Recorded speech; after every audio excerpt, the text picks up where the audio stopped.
Hello, hope everybody's doing good.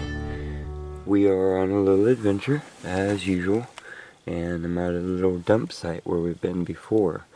Now this dump site might be from the town when it was smaller, or just a personal ranch place, and it's like a bottle dump, basically.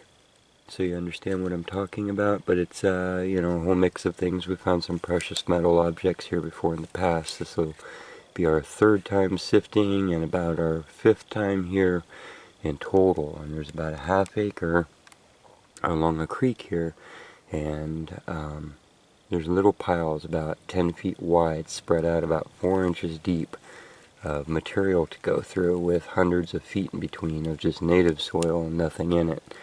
So I'm assuming that there might have been burn piles at the back of a ranch or the edge of town, or at possibility of both at this location, and they're probably just burning it off in heaps and maybe even pushing it into the creek. That's why we're only finding inches deep. And the crows are with us, and the hawks are with us, and yeah, this is where I ran into all sorts of flora and fauna before. So we're going to be working with a big sifting hoop that I made, and this is what got me intrigued today. I was going to come down here and do the swimming hole, but I was walking where the tires of trucks had beat down the grass and you could see through it, and just walking I picked up all these bits of indigo colored ceramics, a square nail, this garter belt attachment,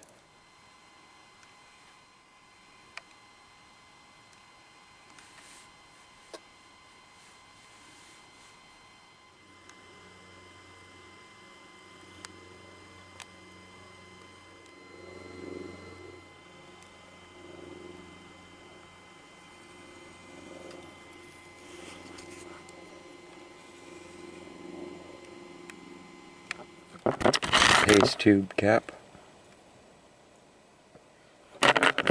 and that was enough to make me look in the back of my truck and check and see if I had the sifter. Of course I did. It's pretty flat, stores in there good. Let's go see what we can find for, oh, we have a couple hours. So what I did is I probed all around the site, avoiding the areas where I've already gone over it. What I do is I make a big material pile. I'll try and pull all this light organic material off and stockpile it. We're going to use that to seal up the wound afterwards and dress it out so it disguises again. I have several stash piles around here at the bases of trees. It's one thing to do with a dump if you're going through it, is at least consolidate it somewhere where water flow isn't going to spread it out, because that'll be sharp and cutting up kids swimming for a while. So we are above water level here, so I'm placing it all in one tree instead of leaving it all spread back out in the ground. It's easy enough because that's all that's left when you're done sifting, is what you want to keep and possibly what other people might want to keep too. So keep that in mind. Other people might not have the time or the ability, but they can come still pick through your piles and see if there's something cool to make art out of, or reuse, or just for whatever reason they want to keep it, you know. So I probed around a little bit with a stick. This place looks like it's got some material. We're turning up little shards. This is why I have a heck of a time metal detecting here. It's just crazy, and there's 10,000 little can rims and such. That's an 81 tone. So we're just going to sift through. Anyhow, process is remove a bunch of the organic, stockpile it so we can dress out afterwards. We will scrape the material back. I have a big old sifting hoop. It's a piece of a kick drum, 1/4-inch screen across it, drip tubing, black drip tubing, screws, washers.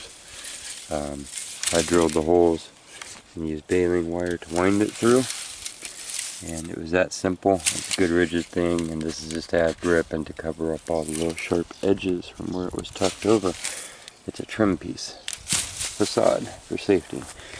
Scrape everything back, Start sifting it through there.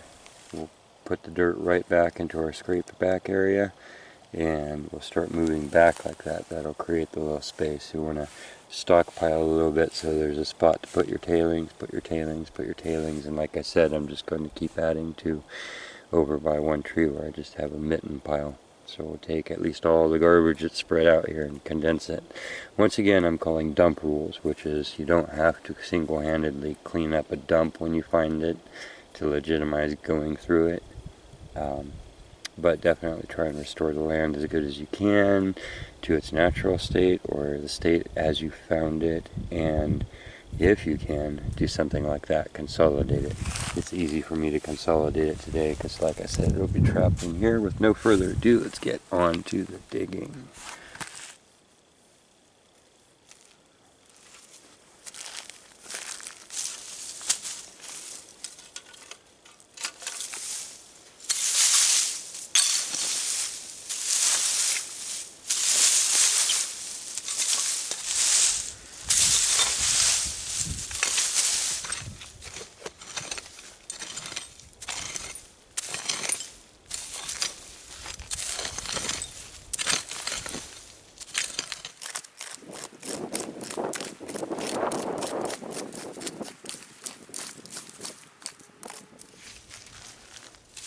Our dressing for covering the stuff up later. I've made our bare spot. The reason for that bare spot is we want to stockpile some material so we can just push it onto here and so that we have a place to sift.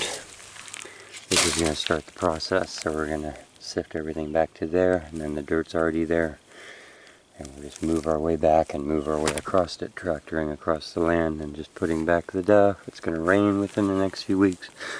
Everything will sprout through it, and yeah,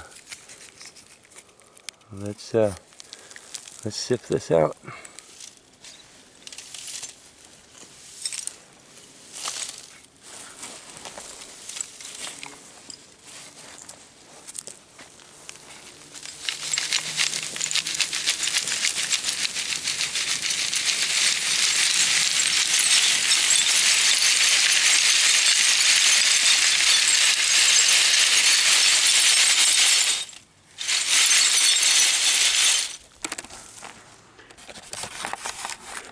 Now, you can see what's left. It's just the stuff, and Olive went through it last time with a finer screen. Proved me, that you should. Found some little buttons and such in it. Little teeny tiny things, and I have not yet built the finer mesh that it would sit below that, so we're just going to roll with what we have anyhow. And there's the process. This is what we have left, and you can see there's the ground level that we didn't dig into. Here's this, now it's ready for that. We weren't ever there. So, what did we find? Anything cool? This is something metal. I don't know if it's cool. Well, we'll put that in the Effie's dish anyway. A lot of bits of glass are gonna be seeing a lot of that. Can lids. Patterns in the glass. We can stop and enjoy that. What did it look like? Candy dish, right? Cut crystal. Remember that most of the things from here have been no older than the 1920s so far. So this is early 1900s. This is top of a cigarette can.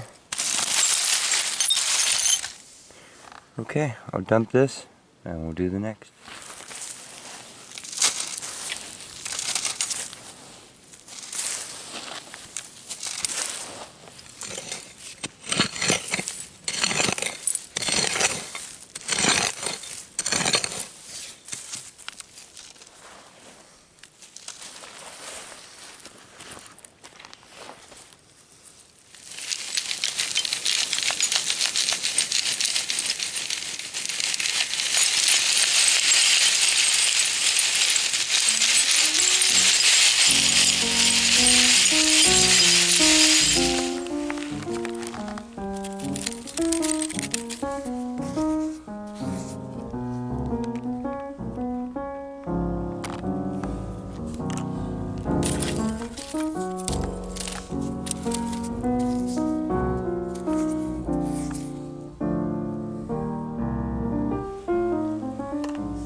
fine on this.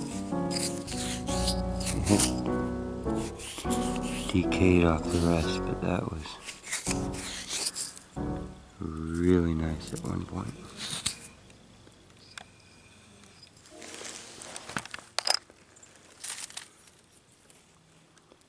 This looks like a globby applied top. No seam coming up. Broken.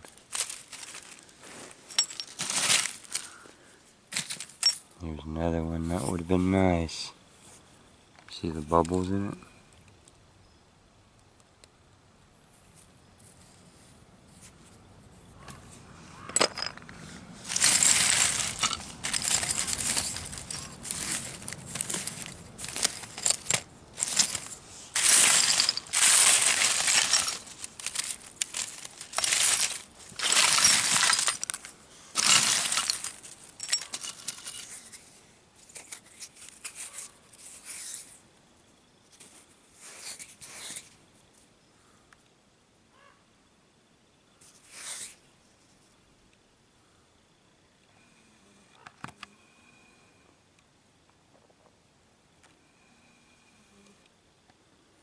That's really beautiful.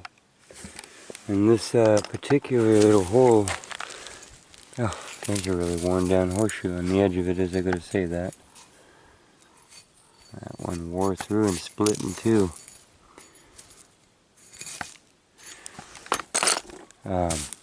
It's sealing itself up. It's getting more and more shallow and less targets, so I'm just going to redistribute the dirt evenly over the whole deal here.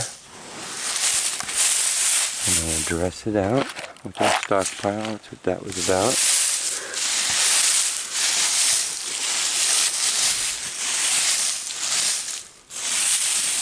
And I'll do that a little bit better with the camera off.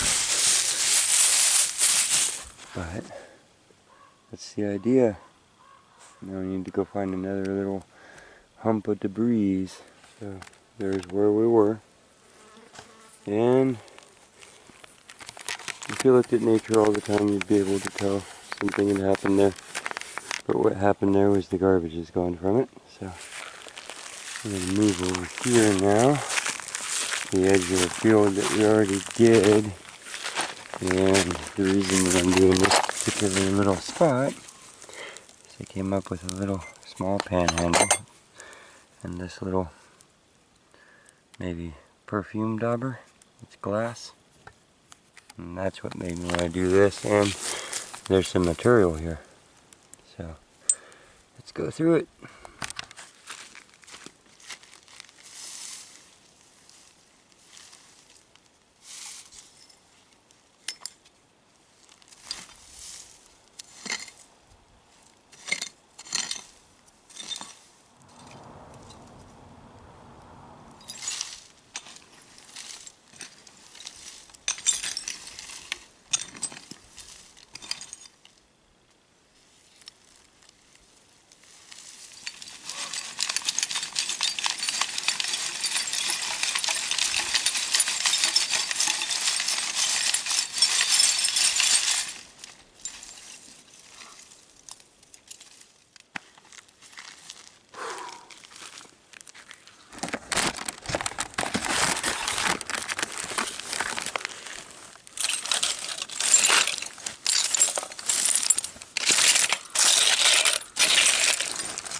These are cigarette tins.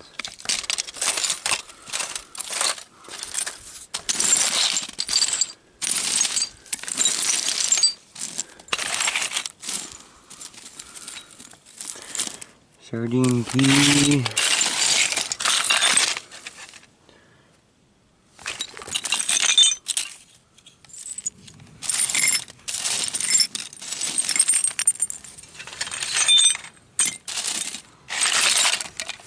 Here's the next load. I'm going to leave you out of some of the shaking process so I can speed up every bit of filming that I cut out. Allows us to do that much more time hunting. Okay, we got a lid. This one says something. 4 mason jars. I still got the low zinc cover on there.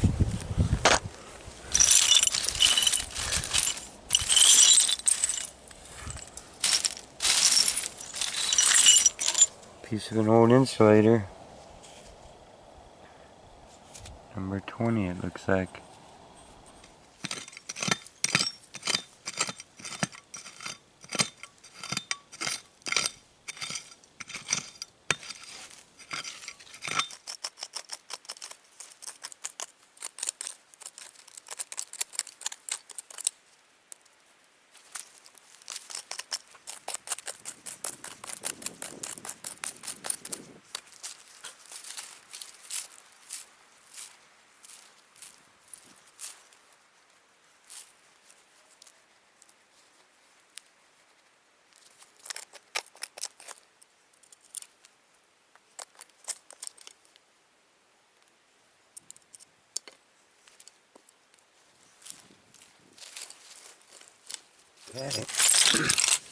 Okay. As I was going through this, you can see we actually got a pretty deep deposit here, and it's even trending deeper than that. So that's a good thing. The deeper, the older, and out of these lower levels, bigger objects were coming. So that's exciting, because you never know what could turn up if you could get like 6 inches of depth to the place. Here's an old syrup or something. You know, a crystal pitcher.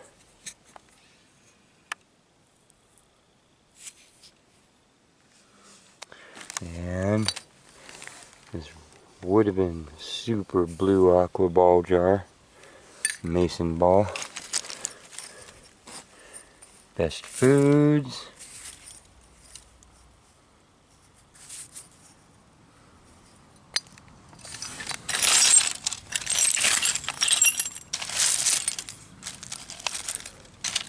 Multiple sardine lids.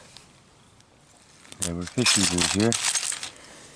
We've seen this. I moved back over close to where we have dug before. So probably going to recover pieces of that same pile. Not that we've already gone to, but that was connected to it. Now I'm working off of that field. Just because that's basically what I could find. Okay.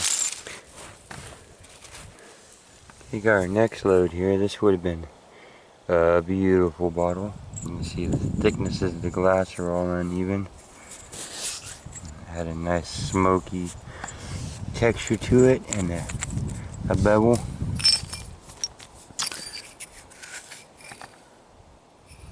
Maybe best.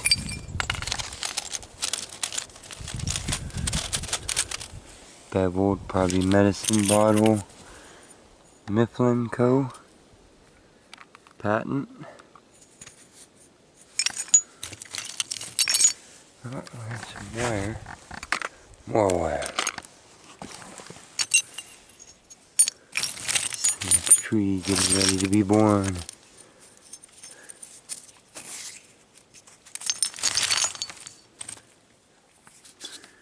Oh, that would have been a blue bottle. But a screw top and a green bottle. But way modern, and maybe a beer. We got sardine cans. And maybe ketchup bottles. Nothing more exciting that I see. Getting near the end of the hunt, and I will just high grade from here and let you know.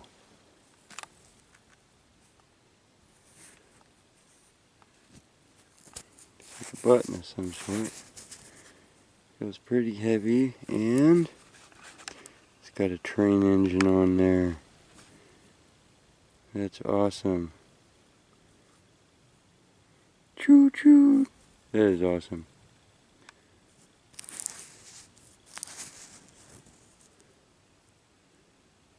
Yep. Chugging along. A little rusty back is falling out of it. The rest of it seems like it'll stay. It was a 2-piece. This front's obviously brass or something. Okay, I'm done sifting for right now. I just don't feel like it anymore, but we're going to continue on with the metal detector. I got my new little cover back. My old one rattled off somehow, or I lost it, or I was cleaning it maybe somewhere at a beach and I left it laying there, I don't know. It's a little plastic cover that keeps you from banging up your stuff. So I'm switching out my standard double D that came with my detector with my little nail sharpshooter that I got in a package when I got this from my dealer that I go to out in Citrus Heights. I always put the card, his little business card shot at the end of my videos. And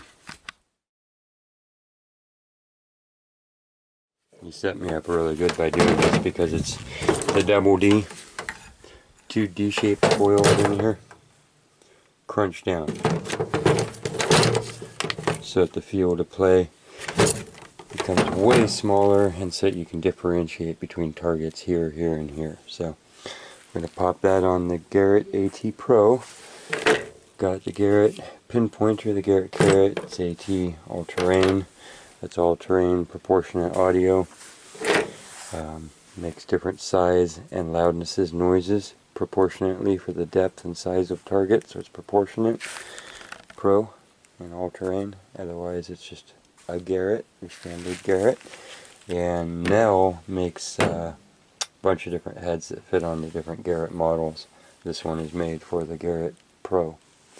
So we're going to use the pickaxe still, because it's hard and dirty and rocky out here. And I'll let you know if we find anything. My thought was that instead of being misled by a bunch of 81s and can lids, that we'll just kind of ignore those. You know, we're not looking for silver coins. We're going to look for lower numbers and just see what relics we turn up.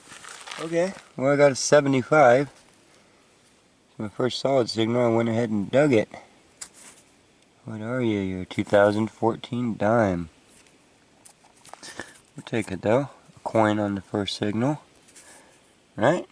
Strange that that's what was making that noise. I tell you, something else about this head. If you're somebody who does not, if the weight of the standard double D is too much for you, this is just so much lighter, this head. Really, the heaviest thing now is this. Yes, that was our 75, maybe it was the angle. But also for beginners, I would recommend these heads. You're not going to be able to cover as big of an area in some open field or something, but as far as discerning between a signal that's here and a signal that's here, if you turn down the sensitivity a little bit on one of these, I mean, you're only reading a real little area, and that can be good for sorting out where something is. The bigger the coil you get, the harder it is to pinpoint. And it's target recovery is all about pinpointing where it's at. I don't know what that is, but it was reading 83 to 87.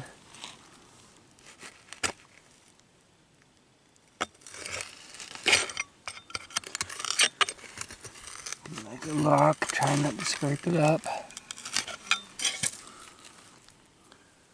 Yeah, that's what it is. Just an old lock with its top cut off.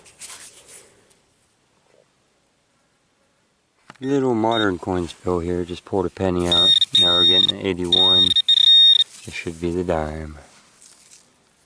No, it's an 82 copper penny. That'll work too. Okay, it is evening time. Spent our day digging through the dirt here. More hours than I was going to, but I tend to get lost sometimes. And it has happened again. Spent a lot of time just wandering and thinking and looking at some of the pretty things up and downstream. So, gonna call it done for now. This is what I ended up high grading out. The snap will actually go in my little relics drawers and stuff. Ceramics will be saved in the ceramic bag. Bottle tops will be set out amongst the rocks. Wire, either be recycled or turned into a tree.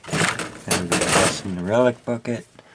Here's our metal detecting finds. We had a copper 1 cent, zinc 1 cent, dime, all pretty modern. It's a crumpled up ball jar lid, maybe another, copper pipe, etc., etc. So, I had more fun than I found treasure, and that's okay. You wouldn't want it to be the other way, right?